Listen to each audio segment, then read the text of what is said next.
तर शेतकरी बांधवांनो, शेतकऱ्यांसाठी सर्वात मोठी योजना आहे नवीन विहीर खोदण्यासाठी शासनाकडून मिळवा पूर्ण 4 लाख रुपये अनुदान। नवीन विहीर हवी शासनाकडून मिळवा 4 लाख रुपये। शेतामध्ये सिंचनाची सोय करण्यासाठी महाराष्ट्र सरकारची मागेल त्याला विहीर ही धडक सिंचन विहीर ही योजना 4 लाख रुपयांचे अनुदान कोणत्या टप्प्यात आणि कसे मिळते संपूर्ण पैशांचे गणित समजून घ्या ह्या व्हिडिओमधून।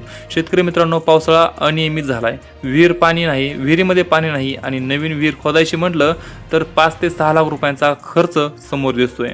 आता कर्ज काढायची गरज नाही। आता महाराष्ट्र शासन तुमच्या शेतामध्ये नवीन विहीर खोदण्यासाठी थेट 4 लाख रुपयांची रोकड अनुदान म्हणून देत आहे। नमस्कार बळीराजा, शेतीला शाश्वत पाण्याची जोड देण्यासाठी महाराष्ट्र शासनाने महात्मा गांधी राष्ट्रीय ग्रामीण रोजगार हमी योजनेअंतर्गत किंवा मागेल त्याला विहीर असे या योजनेअंतर्गत अनुदानाच्या रकमेत मोठी वाढ केली आहे। आता हे अनुदान 3 लाखांवरून थेट 4 लाख रुपये करण्यात आले आहे। पाणी असेल तर शेतीत सोनं पिकवता येतं, पण पैशांअभावी अनेक अल्पभूधारक शेतकरी विहीर खोदू शकत नाहीत। शासनाने दिलेल्या या 4 लाख रुपयांमुळे आता बागायती शेतीचे स्वप्न प्रत्येक शेतकरी पूर्ण करू शकणार आहे।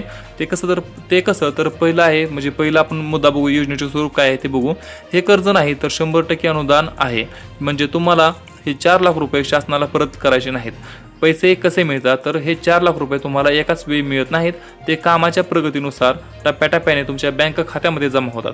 पहिला टप्पा म्हणजे खनन खोदकाम सुरू केल्यावर आणि ठराविक खोलीपर्यंत गेल्यावर मोजमाप करून पहिला हप्ता दिला जातो, उदाहरण अंदाजे 1 लाख रुपये।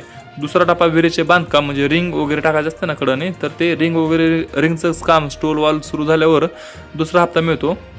आणि तिसरा टप्पा म्हणजे विहीर पूर्ण झाल्यावर आणि पंप बसवण्यासाठी अंतिम हप्ता जमा होतो।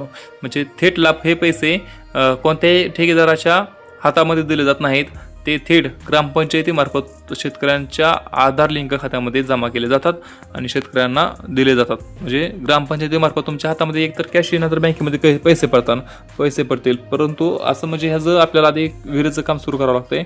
सुरुवातीला आपल्याला हाताने पैसे गुंतवावे लागत असतात, त्यानंतरच हे अनुदान जमा होत आहे। तर मित्रांनो, तुम्हाला ही माहिती कशी वाटली खाली कमेंटमध्ये नक्की सांगा। आपण पुढच्या व्हिडिओमध्ये तोपर्यंत जय हिंद, जय महाराष्ट्र।